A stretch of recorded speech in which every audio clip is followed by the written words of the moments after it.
So in the beginning of the book, you make this contrast between the view of Erasmus and the view of St. John Henry Newman, having to do with this topic of what I believe Pope Pius XII would have called antiquarianism, this idea that we can look back to the earliest stages of the development of the church and try to kind of recover a pure version of Christianity, whether that be in doctrine or in this case in the construction of liturgy. So what's the significance of that discussion? Of course, they lived, 500 years apart, so they weren't in conversation with each other exactly. But why did you bring that up so early in the book? I found it quite interesting to put them into a conversation, as it were. Erasmus was part of the Renaissance humanist movement that wanted to go to the sources of the Christian faith. So the biblical and patristic sources. He was very critical of scholastic theology, and he had the idea that if you only went back to the sources, you would find a sort of purer, simpler, clearer expression of Christian faith and practice. Now, Newman, who was a great historian of early Christianity, writes in the 19th century that, in fact, a stream, a river, is actually not clearest at the sources, where everything can be, a bit muddled up, a bit, but only when the river has already passed some way, and the riverbed is sort of broader and the stream is calmer, and perhaps the water is clearer. So and I think that is actually a more accurate description of what we find when we study early Christianity. We have few sources. They only shed some spotlights on what happened, both in terms of doctrinal development and practice of worship. We would like to know much more, but we don't. So we have to be quite careful in making too bold assessments. And scholars tend to build very elaborate hypotheses on, often very little evidence. But Right. I think a certain humility is called for here, that we, often don't know as much as we would like to. And so the sources actually begin to flow in a much richer and broader way. So again, from the 4th century onwards.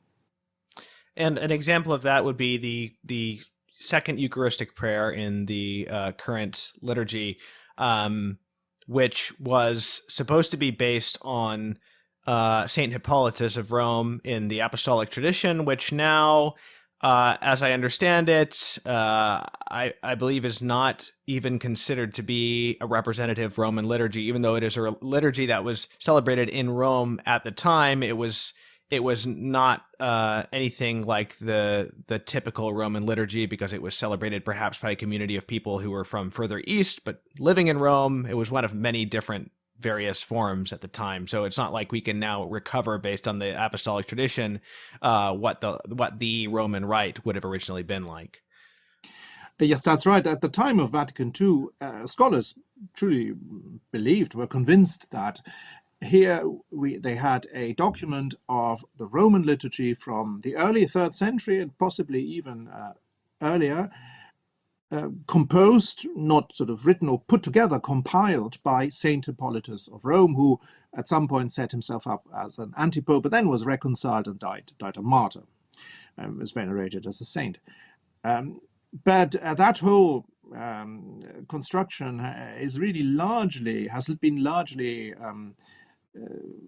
undermined by more recent scholarship, and scholars now tend to argue that the document that we know as Apostolic Tradition, which actually in the sources never gets this title, is not from the 3rd century. It is actually a kind of living document. Liturgical documents are not like, say, the works of one theological author who writes a particular treatise, or St. Augustine's Confessions. He writes down his confessions, and that's the work, and we try to establish the most reliable, authentic text. But liturgical documents are different.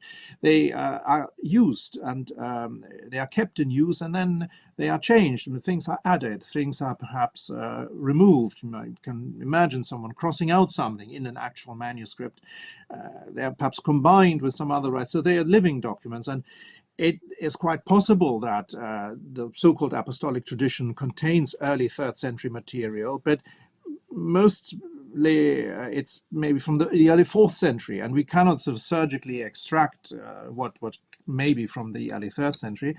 And it's probably from the Christian East, because it left hardly any trace in the Western liturgical tradition, but it left many traces in the Eastern liturgical tradition, where you have many other sort of church orders, and that's what the document is. It documents regulating the life and worship and practice of a particular local church. So we have many church orders from the Christian East that are based and then develop the apostolic tradition. So it's certainly not Roman, and why there is a Latin version of it from, I think, the 6th century is a bit of a mystery. As I say, there might have been some communities still using it, perhaps of Eastern origins.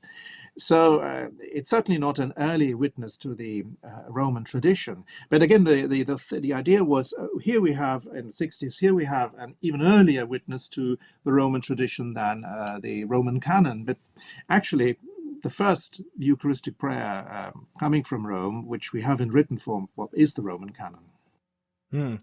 So this example of Saint Hippolytus and the second Eucharistic prayer, one of the lessons could be that, we shouldn't make big changes based on, the scholarly consensus of the moment. But I think the more fundamental issue is that even if those scholars had been right, the principle of antiquarianism, it was arguably at play. And this is, I mentioned that, St. Pius XII talked about this, but he also condemned this as a method of liturgical development, the idea that certain customs should be revived simply because they are found in the earliest times. And on that point, it's also worth mentioning that the word tradition can be misunderstood as well, because tradition does not simply mean something that's old. It means something that has been constantly done. There are many, many customs of the early church, some universal and some not universal, which were dropped after a couple of centuries, like the agape meal or the refrigerium, where people would go eat meals at the tombs of the dead and things like that. And so simply because it was done at one time does not make it a tradition that then has to be revived. But it would seem that much of what happened in the post-Vatican II liturgical reform was based on this antiquarian philosophy, or at least certain practices were justified, even if not motivated, by the desire to return to the sources. I would agree with that. There was this idea that going back to the sources means recovering some sort of earlier tradition which had really fallen out of use in some cases for a very long time. Now, there certainly is a sense in which we want to go back to the early church, to the apostolic period. Throughout the history of the church, there were important movements that, in fact, led to a revival, a true renewal of Christian life and practice by appeal to sort of an apostolic life. In fact, in the 11th, 12th century, there was a very strong movement calling itself the apostolic life, the Vita Apostolica, going back and somewhere imitating the Church of the Apostles in Jerusalem.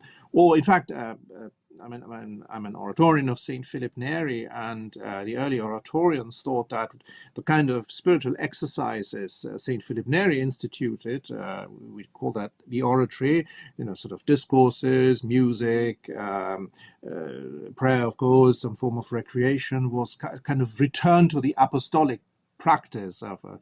But at the same time, you can't simply jump over and ignore everything that lies in between. You can't simply connect to some early practice, as worthy and good as it may have been, and ignore everything that's been developed in between. You have to be very careful. Now, I think certainly if you use the organic analogy, which Pope Benedict XVI also used, organic development, so the liturgy is like a tree or a plant. You have to prune it occasionally. Perhaps you have to trim some of the branches so that it can grow better and it remains healthy. Yes, but you cannot simply cut it off and sort of create it from new.